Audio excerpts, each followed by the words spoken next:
hear that it's joining because you guys are being proactive and trying to learn more about how to keep your company secure. So that's great. Just a little bit about me. I'm Jackie. I work for a cybersecurity company up north. We help with compliance. So I kind of run their marketing, sales, strategy. We also have JRAT Hoskins. So he has been in the security business for 20 years, security and telecommuting. And then we also have David Pickett. He is our, he's a senior cybersecurity analyst for Strong Connections. He has 8 years in that email threat space. So he'll be educating us a lot today. Both of them will. You guys are kind of in for a treat. I'm sure even in the cyberspace, I'm excited for everything that I'm going to be learning today. Feel free to ask any questions you have and interject. We'll try to answer some of those throughout. If we don't get to it, we'll also have time at the end of this presentation to take more questions and address everything. So we'll make sure everyone's questions are answered. And then the chamber also wanted me to point out that if you guys have other cybersecurity things you want to learn, go ahead and throw that in as well. That way we can try to prepare other presentations or other events that will help educate you in this space. So with that, David, do you want to take charge? Sure. So just a quick background. I have been in email security threat arena for about 8 years now. Of course, my first computer was a Apple IIc back in the mid 80s. I think that was 85 or so, but yeah, so it's been great. I've worked for AOL in the past. I've done web design, so I've learned a lot of different languages, and currently I'm part of a team. We work 24/7, 365.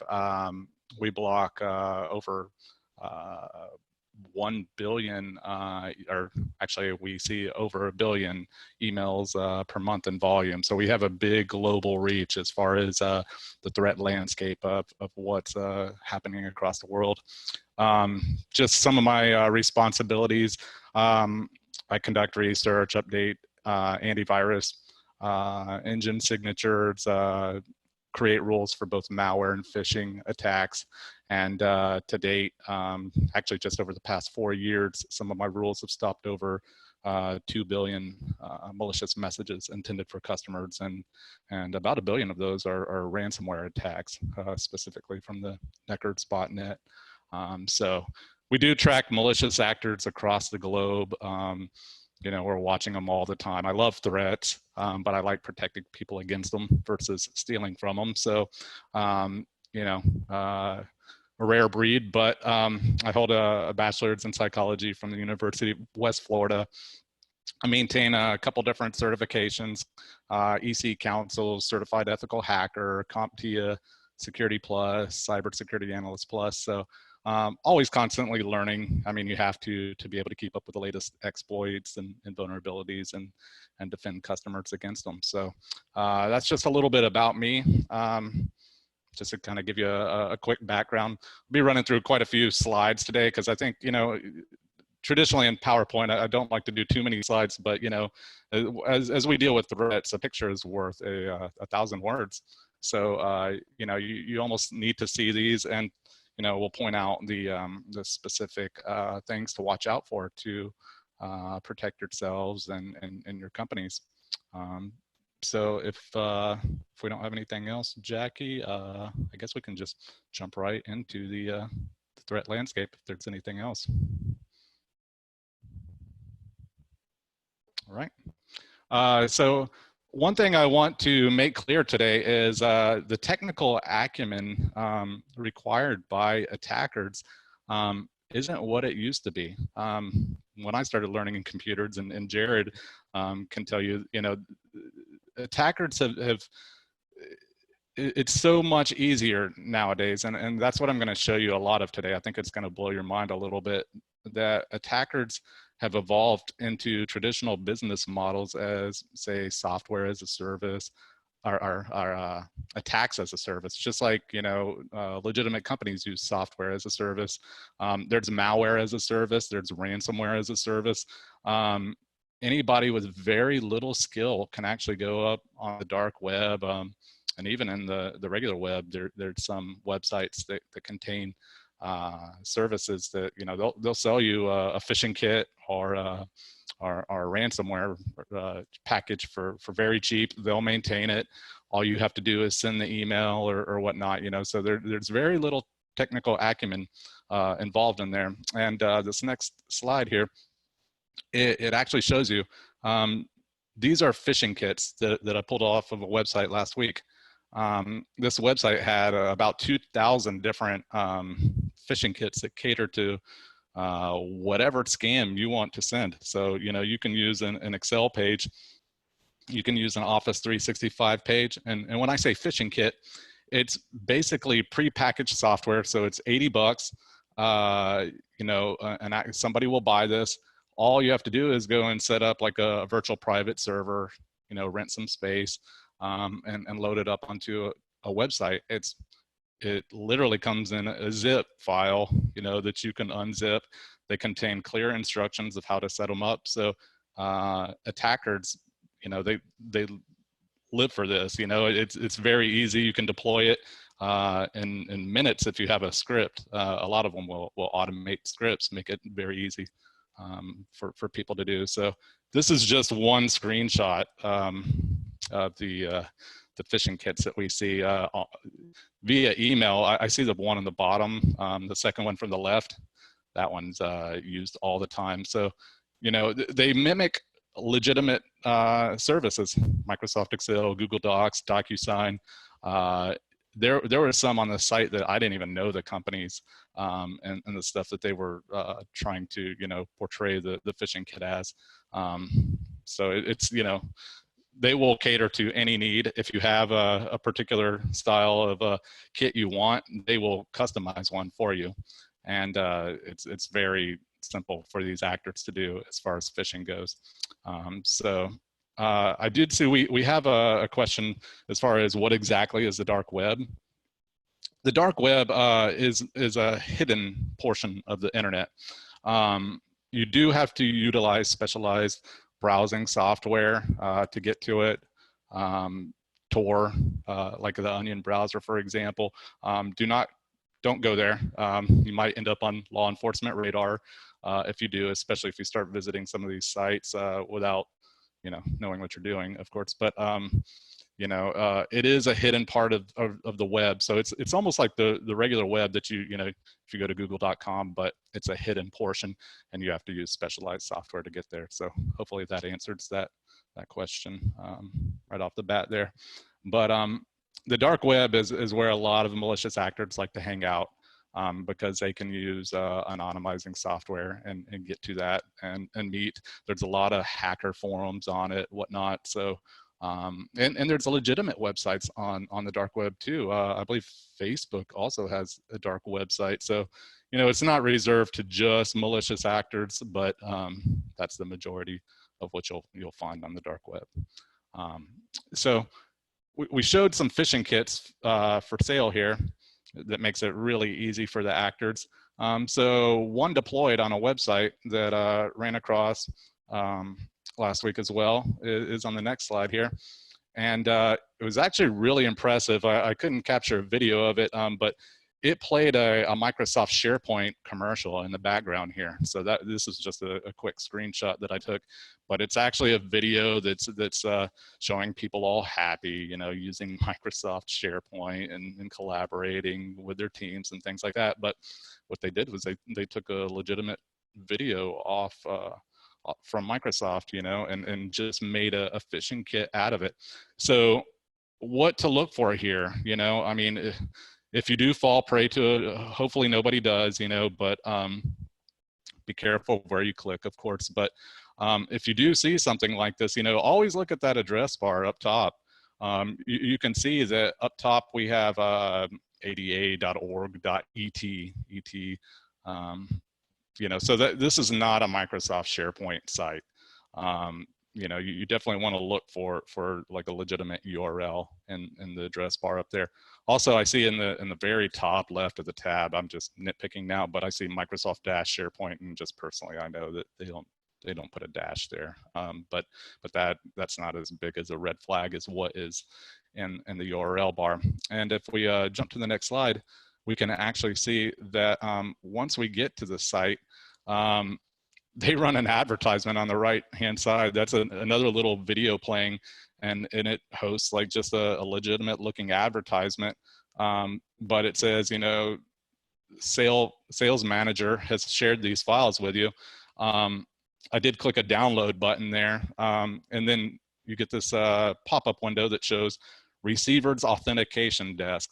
So right off the bat, if anything ever asks you to put in your email address and password, especially your password, you know, you need to question that. I like to tell people, you know, if they think they're going to receive a legitimate file from somebody and they're not sure, you know, reach out of band, give them a call, you know, just talk to them.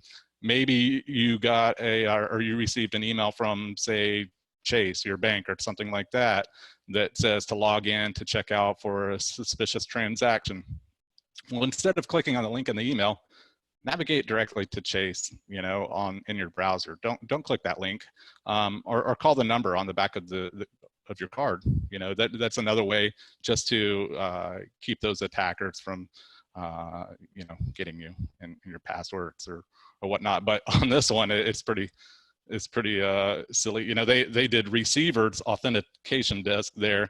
They spelled receivers wrong there at the beginning, but down on the email address where it says enter your email address and password, they spelled it correctly. So, you know, these type of authentication screens, you know, for a large company, they're vetted over and over. You know, they're typically not going to have typos in them, or even emails. You know, look for typos in emails too. You know, those are big red flags, or wording that just appears to be incorrect, or maybe not from the country that the sender port, you know, is supposed to be coming from. So this was just a simple example, but it is a phishing kit. I do see in the address bar, it's .php. Microsoft doesn't use PHP pages either. So that's just another red flag. But, you know, just beware of anything. Real quick and add one thing.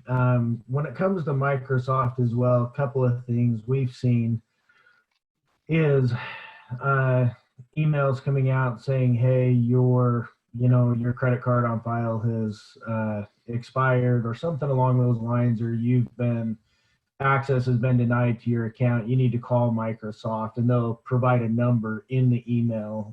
You know, Dave mentioned looking at the phone number on the back of your card, or finding a number direct on the website, whether it's your bank or it's Microsoft or who it is extremely important, because we've seen these hackers go as far as taking phone calls and guiding individuals through, giving them access, credentials directly to the computer.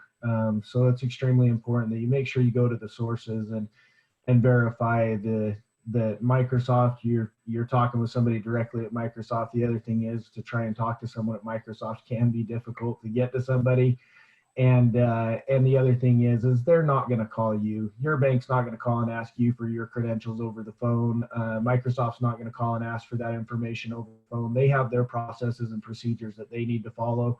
And so be wary when you hear those kind of things, and make sure the phone numbers or the emails or websites that you're going to are legitimate. By all means, going through the links or following a phone number in an email is something we would discourage all the time, and go direct to the website and find the phone numbers and make sure that you're on the right websites.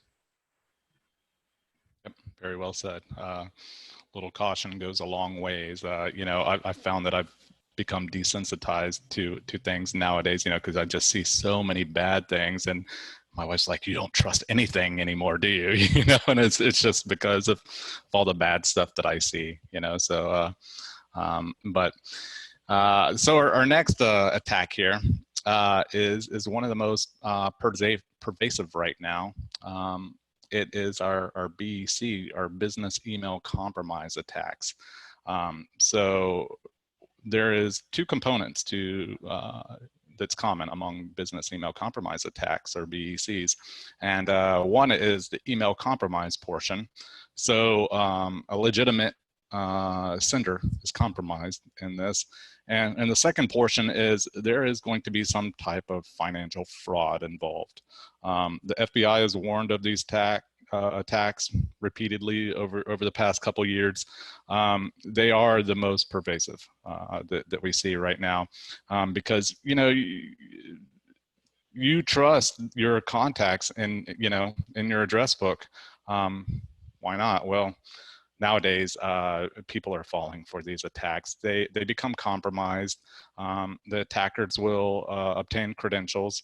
They'll log into your contact's mailbox and see exactly who they communicate with. They will scrape all the email addresses, the contacts. They'll copy the signature. They'll even send the emails. Like in these two examples here, they've sent the email from the compromised user, and they're using their legitimate signatures, which have been masked out here for any personally identifiable information. But these are legitimate users that have been compromised. This is a threat group that I see nonstop daily. They're extremely good at what they do, and I do see a lot of compromised, unfortunately, users trying to send into our clients. So they like to live off the land, is what we call it. So this email, it makes it a little bit more difficult, as an email defender. If the email comes from a legitimate email account box, instead of, say, just a random Gmail address or a free mail account or an overseas account that looks weird. But these came from a legitimate user, it's compromised, and these particular ones contain a link to legitimate services. So on the left, we have Typeform, which is a legitimate company, used quite a bit. So, it's not something that, as a defender, I could just block Typeform outright, So we do have to, kind of look for these. We have specialized, rules that look for these and whatnot, because we've seen so many of them. But one thing to note here, is look for a legitimate service. Like on the right, we have a bit.ly link. So it's a link shortener. So what they're trying to do is actually disguise the ultimate destination of the URL. So a lot of people love link shorteners. I like being able to see where, a link is going to take me. There are tools on the internet called link expanders or shortener link expanders. You can actually paste one of these URLs into one, and it will expand the link out and show you the ultimate destination of where the link is actually going to. So you don't have to click on it. And some of them will even show you a preview of the ultimate destination. So you don't have to actually, click on anything or be redirected to a malicious site.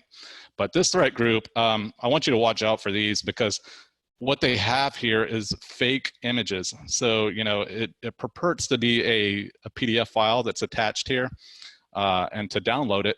But if you think about it, PDF files, if somebody's sending it to you, it doesn't come as a fake image like this. They're actually attached to the message as a PDF file, right? So, for somebody to insert like an image that purports to be a PDF file, I've seen this group use Word and Excel fake images too, but they typically stick to these PDFs. I guess it just works for the most victims for them. So just be aware of redirects like this, but they're living off the land by using legitimate services. So if we jump to the next slide, we can actually see what we'll do is we'll click these links on the next slides, and it'll show us the phishing portals. So they've used OneNote as a redirect. So the shortened URL on the right goes to actually the screen on the left here. They've used that short URL to redirect to Microsoft OneNote. So this is a compromised account, another compromised user that they've redirected to, you to try to click on this fake Word document. So they're going to try to redirect you again. So this is just an intermediary site to try to lure you into the next one. And they do this to try to make their phishing pages last longer. You know, if they directed you to the main site initially, they're liable to end up on blacklists and get caught quicker, or the phishing site gets taken down quicker. Since they're backlinking to a legitimate OneNote site, or what looks to be a legitimate OneNote site, the phishing page persists a lot longer. So on the right side, we have our type form again. And of course, type form is used legitimately for like forms. You know, if you want to conduct a survey or whatnot, you know, you can put in specialized fields. Well, this attacker, you know, copied the Microsoft background, the legitimate looking one. And this is the second screen. The first one, they had me put in an email address. The second one is the password. And, you know, so anything asking you to put in your password, definitely, you know, that should draw red flags right away. So just another example of that. And I believe I saw like on Microsoft, it says on their forms, do not put in your password at the bottom where you click submit. And right above that, there's examples where people, you know, they're asking you to put in your password. So just be wary of where you put in your password. You know, you don't want to put it in on Typeform to try to log into, say, a Microsoft site per se. So definitely be careful there. So the next attack we have, you know, with COVID-19 on the top of everybody's mind, I wanted to throw in, I do have a lot of COVID-19 different attacks.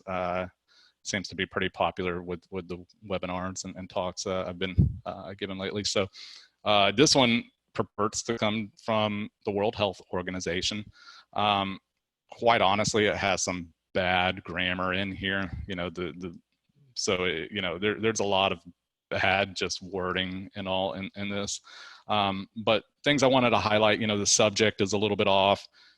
You've got a semicolon with a dash, coronavirus awareness, just the capitalization looks a little bit weird there in the subject. But you'll also notice the sender, it says World Health Organization, Medica support at WHO.com. Now that's actually the display name field. So they're trying to trick, you know, whoever receives this, because the address that they actually used was info@wherever.com on the right of that.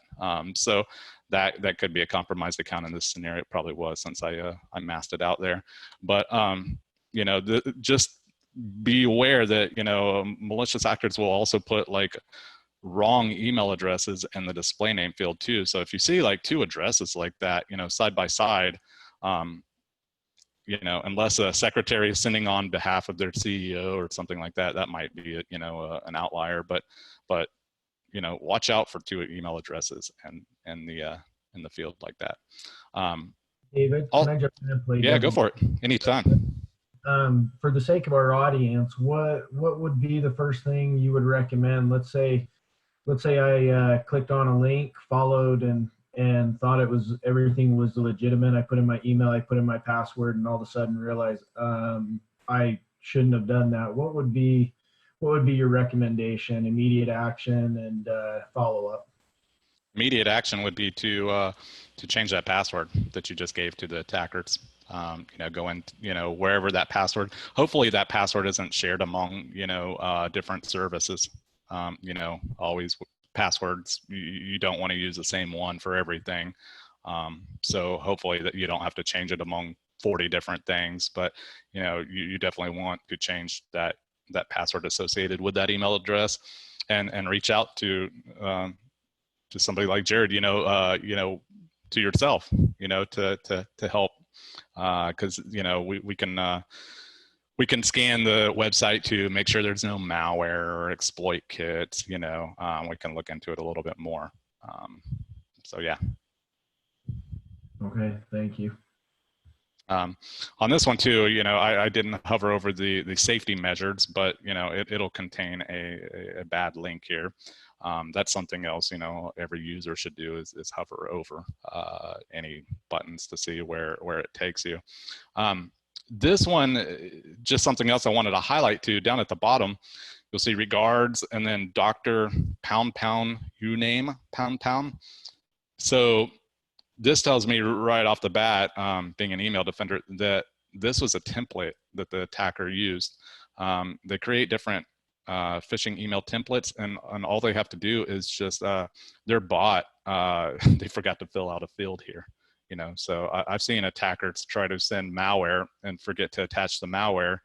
I've seen them send what they thought was the malware, and it was a list of the recipients that they were trying to send to instead. So you know who they're trying to send the malware to. So they mess up too. You know, they're human. You know, so those are definitely big red flags. Though, if you see something like that, you know, that should be another thing to kick off red flags in your head. The next slide actually is when we, and that's what makes this unique, stick out in my mind, because I've seen, you know, the emails like that all the time. But when I visited this, you know, we do have test machines and safe environments. So definitely don't be clicking on links, but we do have, you know, sanitized environments where we can do this. But this is what stuck out in my mind. Is it immediately took me to the phishing page here where they want my email address and password. But the audacity of this attacker, they loaded up the legitimate, they used an iframe to load up the legitimate World Health Organization site in the background. So if the site changed, you know, if you went to the World Health Organization, you'd see that exact site. If they change the site, you know, if WHO changes the site, you're going to see the updated site. So this attacker actually just loaded up the legit site using an iframe. So I don't, you know, that's a good way for the attacker to end up on a lot of lists quickly, because, you know, they'll be spotted via those iframe backlinks. But it just shows you the links that these attackers will go through, and you know, to try to steal your information. So I'm going to switch gears here. I showed you some phishing attacks and just kind of some of the things to be aware of there. Malware is really my jam. I spend a lot of time in malware. It's just, it's one of those things I get. So anyways, what we have here is we have malware. It's Agent Tesla, which is a remote access Trojan. It's been the year, actually, not just this year, the past 2 years really, working on 3. But we've seen a huge shift to remote access Trojans, and they utilize remote access Trojans to gain a foothold initially into the system. It gives them basically a backdoor. From that, they will escalate their attacks. Typically, we'll see a banking Trojan follow up. But once they have the foothold into the system, they'll follow up with a banking Trojan. They're going to steal all your financial information, your logins to banks, anything like that. And then after the banking Trojans, if the attackers deem your environment is worthy enough, they'll drop a ransomware payload. Then they'll lock up everything. So they've created a backdoor, they've stolen your financial information, and then they're going to ransomware your systems. So that's you know, just attack escalation. And that's what they do. So we have seen a lot of remote access Trojans lately, and Agent Tesla is one of the most popular ones right now.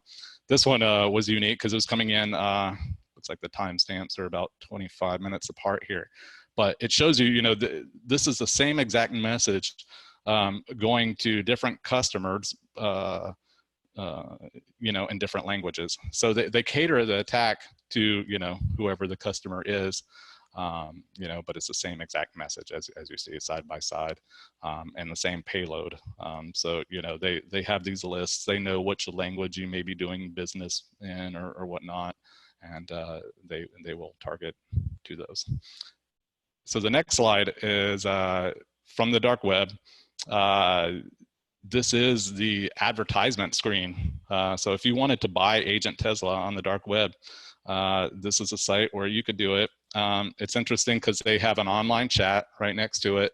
I've seen this with ransomware operators too. They really want to make you trust them. So you will work with them you'll frequent their sites, especially for attackers. They want that business. They're operating just like a legitimate business would, offering customer support for their ransomware and whatnot. But this one, it's just like a typical business. I thought, wow, this is pretty interesting. They have different packages. They have 1 month of the remote access Trojan for $20. You can get 3 months for $35. You could get 6 months for $65, or a lifetime for $100. So it doesn't require much outlay on the behalf of somebody wanting to attack. You don't even have to be a malware creator. All you have to do is pay for one of these packages and start attaching it to emails. You do have to have a command and control infrastructure. I won't teach how to do that on the purposes of this call, but one thing about Agent Tesla I've seen too, it's it's updated very often right now. They just added a new module to steal your Wi-Fi profiles.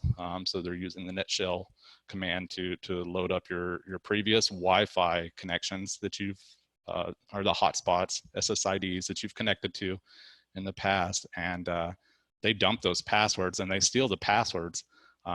So they haven't introduced a worm module yet to spread to local networks, but I anticipate that's coming soon, because we've seen them copying another threat group that distributes the Emotet malware.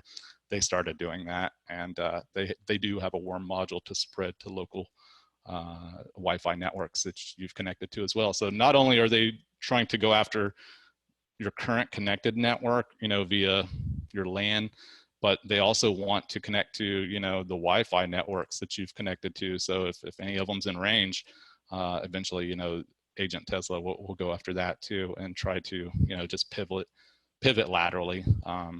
And hacker speak, you pivot laterally, you escalate privileges, and you get rid of tracks. So this one, Agent Tesla, it works on multiple operating systems. They offer it for password recovery too, which is basically the way of saying password stealing: Chrome, Firefox, IE, Yandex, Opera. So it does offer different language support and whatnot, and keyboard support. So it's. We have a question. Yeah. Advanced threat protection or Proofpoint, Mimecast, are they going to catch this type of file, like an agent? I can tell you, no solution is perfect. Defense and depth is key. The more defense you have, the better. But yeah, I mean, you definitely want an email filter, and you definitely want to reach out to, strong connections. We see this on a daily basis. So this is something that we deal with, and we can get you set up with the right solution for that.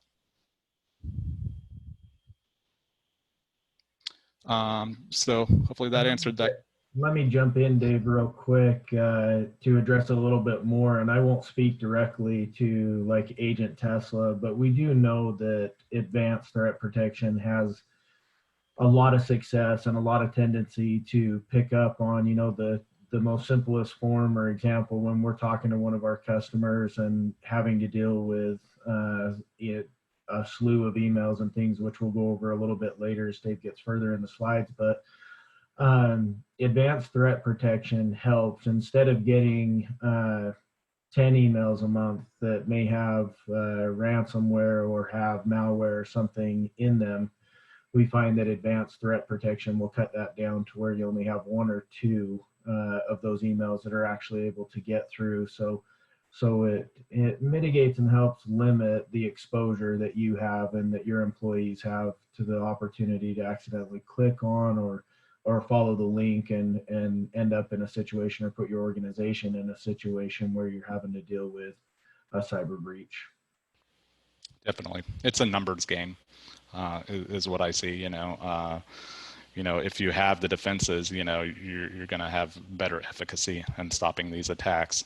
That said, as an ethical hacker, I can tell you, with the right resources, time, and determination, an attacker, you know, they could probably get in. You know, there's just so many vectors to attack nowadays, whether it's Bluetooth, Wi-Fi, you know, a LAN connection, RDP servers, you name it. There's just so many different things, and that's why you know, you do need like a managed service provider like Strong Connections to assist in, you know, shoring up defenses all across the board, and not just, you know, email is where, you know, most of the attacks come in, but the Our Evil group right now, you know, the Totem ransomware, they're using an Oracle server vulnerability to get in into ransomware environments. They've been making news lately for some of the largest ransomware attacks. So, you know, email isn't the only vector, but most people fall prey for email because that's, I saw a stat that 93% of attacks originate from, you know, are successful through email as the initial vector. So that is definitely, you know, the area you would want to shore up first, but you can eliminate firewalls and other network gear as well. And just depends on your environment, you know. That's the thing. Every business is a little bit different, and every environment is a little bit different. So you definitely need some professional to take a look at that. So after Agent Tesla here, we have another, looks a little bit small as far as the email goes, but we have another malware example. It's another COVID one. And actually it was trying to spoof a purchase order. So they're saying, kindly find the attached purchase order and below items and advise if you can provide a quote for it. And it's PPE products, personal protection equipment products for COVID. So we got latex exam gloves here. They want free powder, non-sterile. They get really specific in these things quite a bit, you know. ISO 1193 needs to be printed on the box, the packing, how they want 10 packets per case. So, you know, just be aware of you know, not all attacks are like, kindly please click on the below attached file. You know, it's, you know, some of these are very professionally done.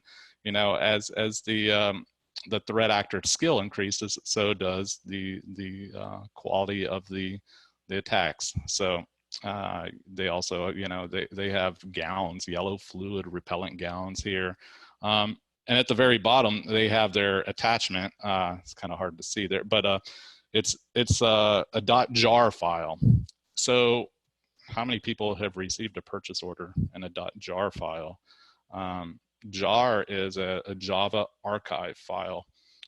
There's no need, you know, if you get a purchase order, it's probably not going to be in a Java archive. Let's say that. So always be aware of file extensions too. File extensions you don't recognize, you know, this is another scenario where if you know the sender, you want to reach out to them and say, hey, look, you know, you just sent me this.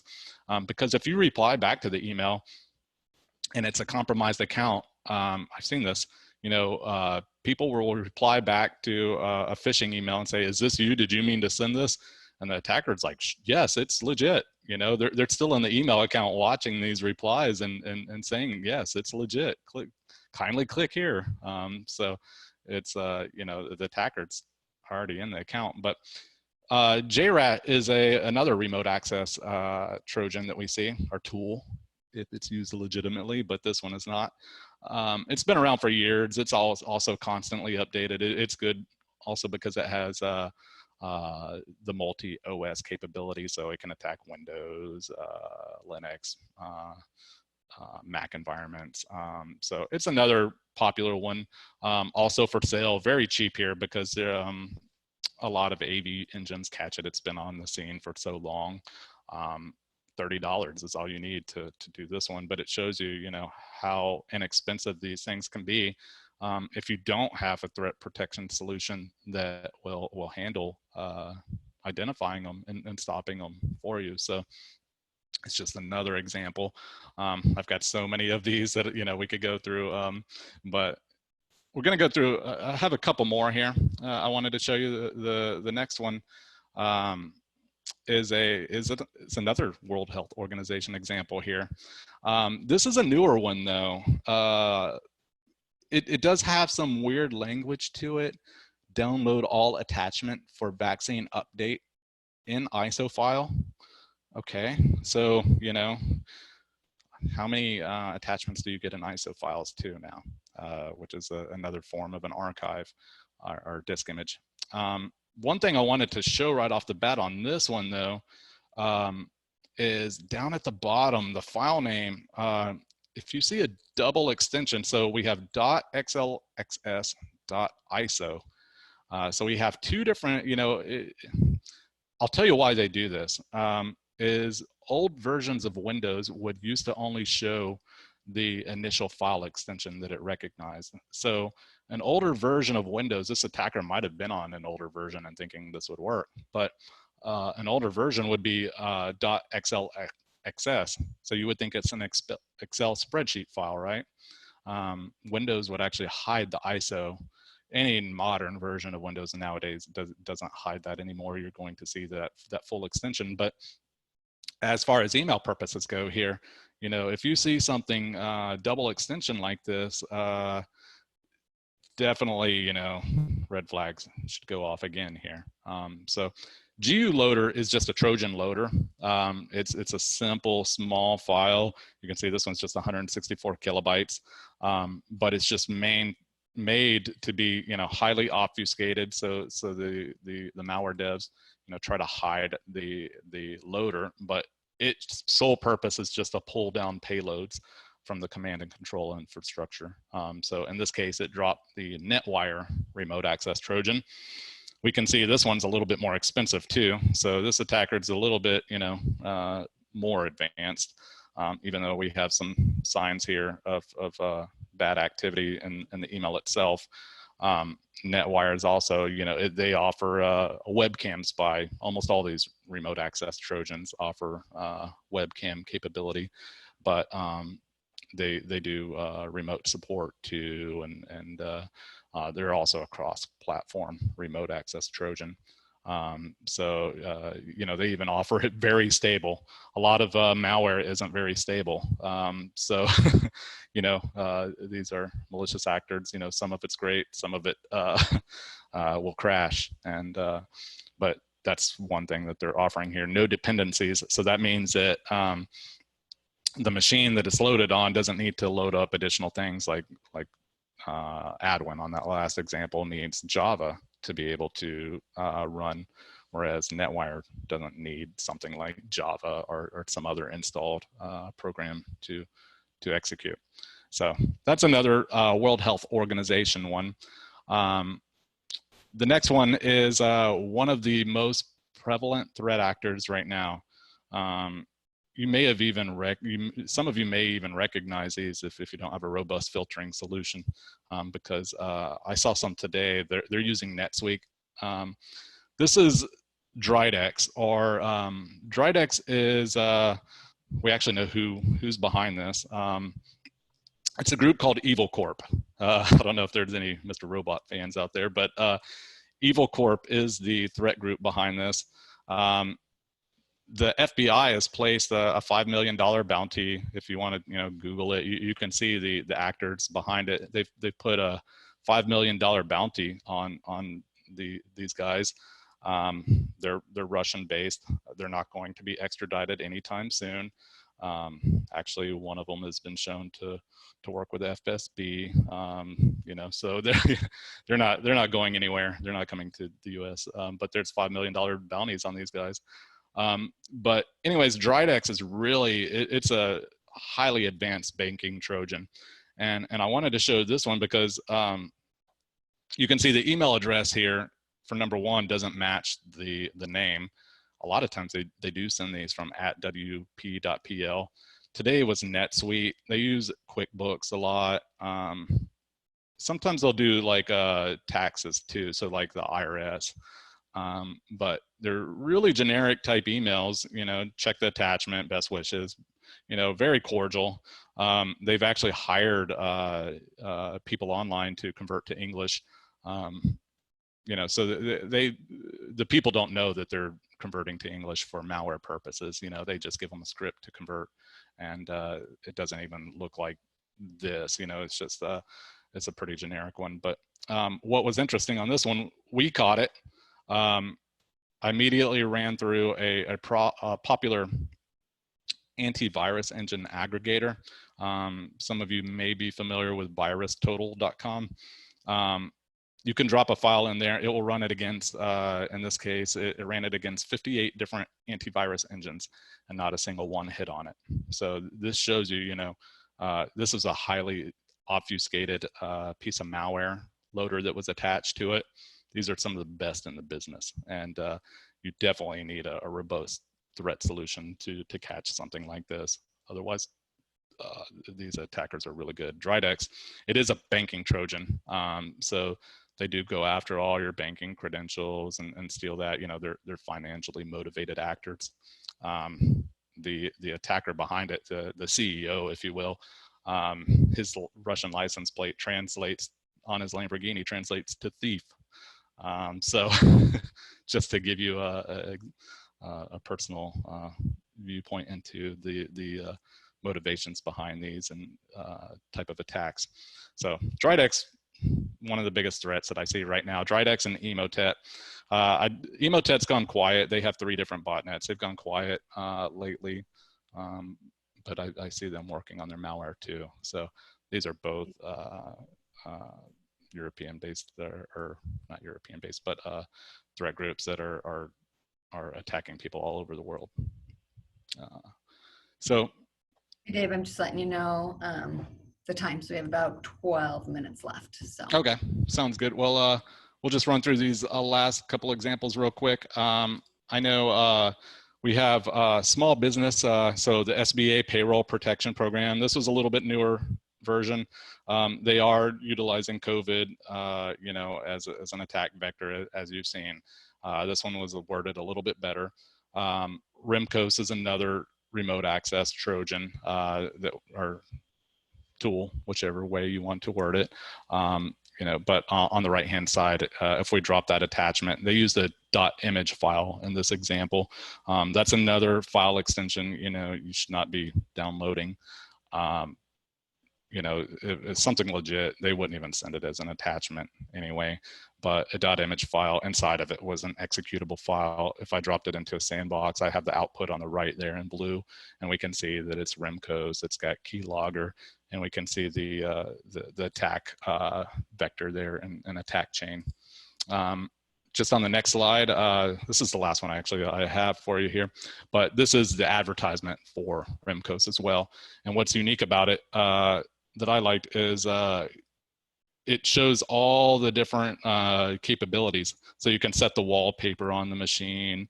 You can access the webcam, the microphone, the keylogger, you can screen log everything, the browser history, you name it. It even has a SOX proxy on it. So that means that the attacker can use your system as just a jumping point to mask where they're coming from, almost kind of like a VPN per se, but it's just a proxy. So they're just using your machine as a stepping stone into other attacks. But got a little long-winded there. I love threats, I'm sorry. And I love sharing them with everybody. So yeah, I'll yield the floor. No, awesome. we love it, Dave. Thank you so much. Yeah. Yeah, Jared's just gonna wrap some stuff up with a few other slides. So if you want to go ahead and move to the next slide, Jackie, I'm just going to go off of some additional statistics and show a couple more examples of the items that Dave went over. This example right here is a very small company. We're talking just a few users.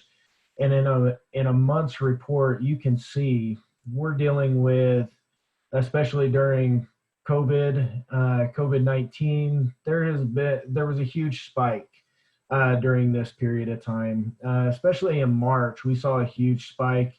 If you want to go ahead and move to the next slide, this is a small organization we're looking at. Now here's on a much larger scale. You can see the spike, and it's pretty obvious that right there in March versus all the months of, you know, really kind of a 12-month snapshot, it's obvious that because of the coronavirus, with everybody working from home, teleworking, all of that, it's changed the landscape, it's changed the dynamic, and people are looking to exploit the opportunity for those that are working from home and may not have a coworker to look over the email that just came in and give them some recommendations on whether or not they click on it. You know, they're looking to exploit and take advantage of those opportunities. So we see a huge uptick in March, and we continue to see a pretty high uptick in all the viruses and everything coming out.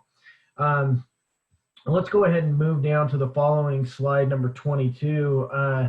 So this happens to be a really interesting exploit attempt that just started to rear its head right around the middle of April, and something that we've started to see. And what's interesting about this little email that came across is one of our clients and customers thought, hey, my website's been hacked. They're gonna, you know, destroy my image, my reputation. And within less than 5 minutes, it was easy for us to determine that the exploit attempt was just a simple template that had been built out, and it was being blasted out to several companies.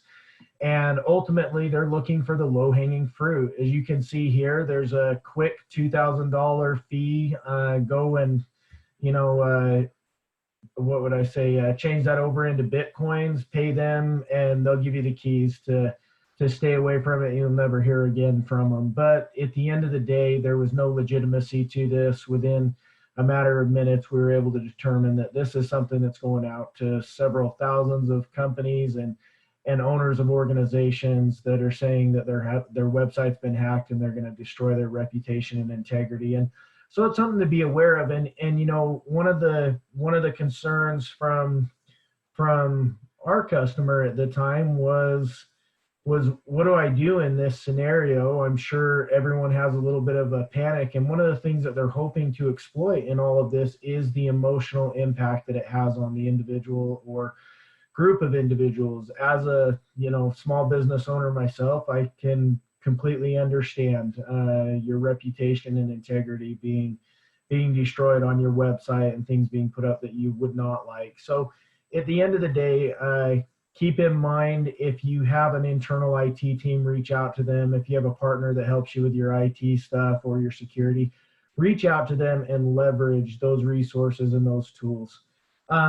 I know we've only got a few minutes left, so we're gonna roll through quickly one more subject, and then what I'd like to mention is, once we wrap this up, we're going to make sure that a lot of these resources, the video conference that we've done, is available to you guys to view on demand or share with others. But at the same time, there'll be a lot of resources that we give to the chamber and that will be posted on the website for you guys to go and dive in a little bit deeper individually.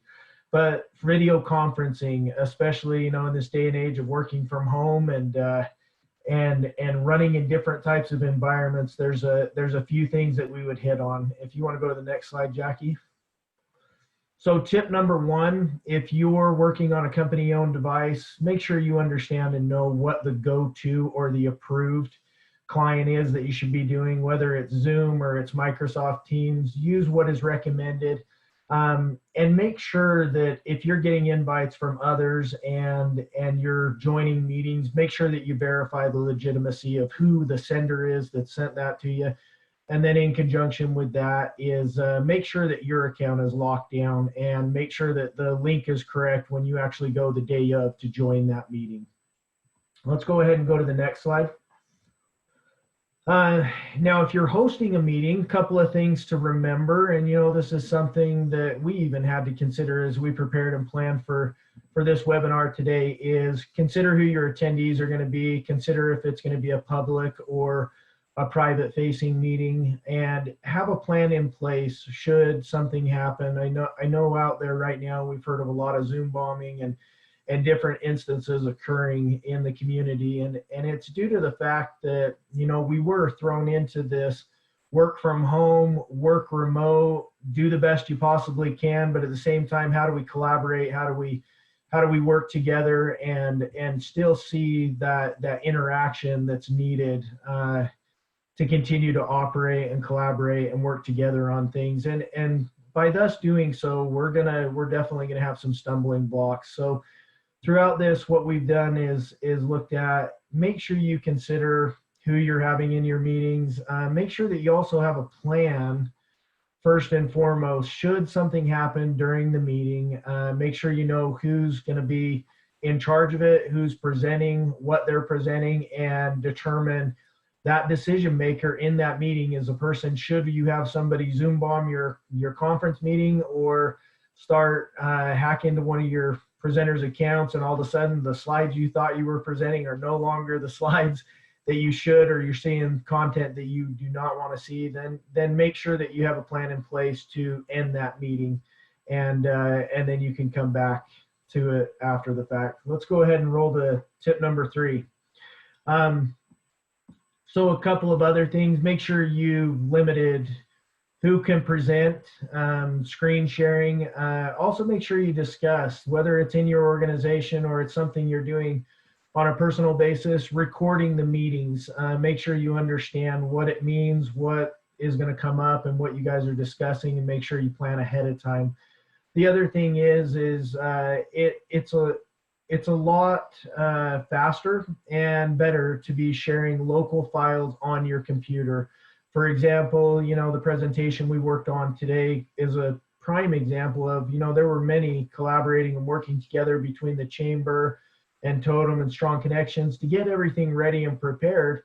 And then we chose a moderator that actually has Jackie, has the presentation herself, and she's running through it in conjunction with the chamber as well. And so we planned accordingly and made sure that it's readily available and can be shut down as well.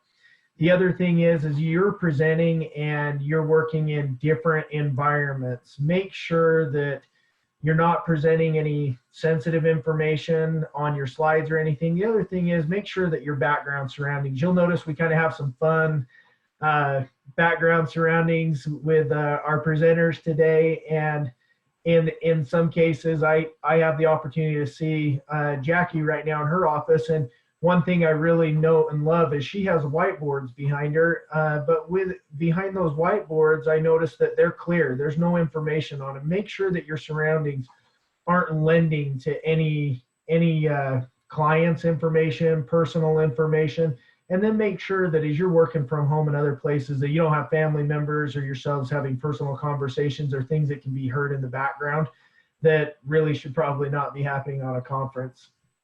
Let's go ahead and go to tip number 4, and we'll dive in there and wrap this up. That's again, tip number 4 does hit a little bit on those things I mentioned. Think of your surroundings. Make sure that you're in an environment that you can have a good, meaningful meeting. Make sure that it's well planned out at the end of the day. And then lastly, if you are working from home, a couple things on your home network. Make sure that you've got some sort of a router or firewall that is set up, is not set to its default password for easy accessibility.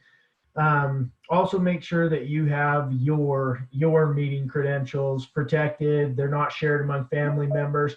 And a couple of other things to keep in mind in that regards is when we're talking about using a company approved or company owned device, remember it's important to keep it that way. As my family and my children have been working from home, there's been plenty of instances where one of their devices isn't working real great, and the thought is, I can use dad's laptop or dad's computer, and unfortunately I just shut that down because it's a company owned device, and secondly is our children and our family at times don't understand the impacts of downloading something or getting on a website, and again, they were thrown into the mix of all this at the same time. So it's our responsibility and it's our duty to educate them and help them learn as well throughout this process. But other than that, I think I'll go ahead and wrap up because I know we're already stretched for time, but if we want to do any questions, I'll turn it over to Jackie. Yeah, I think since we're out of time, what we're going to do is we have a couple questions that came in. We'll make sure that we're reaching out to you directly, so still feel free to throw in some questions or reach directly out to Jared, David, myself, the chamber. Just keep in mind, like a quick summary, this is a different environment, right? And we're getting used to working from home. The biggest threat usually comes in, like David said, through our email. So let's make sure that you verify the sender. Even if you know the sender, give them a phone call if they sent you an attachment or link, and just double check. I know you kind of feel dumb. I did it when I was doing my mortgage, and I probably drove my mortgage loan person crazy. But take that extra effort, because that's going to go a long way. Yeah, and just reach out to any of us, continue to ask questions. Jared, David, myself, the chamber, will get back to you with any of those questions since we didn't have time. But thank you for hopping on with us today. And thank you, David and Jared. The presentation was great.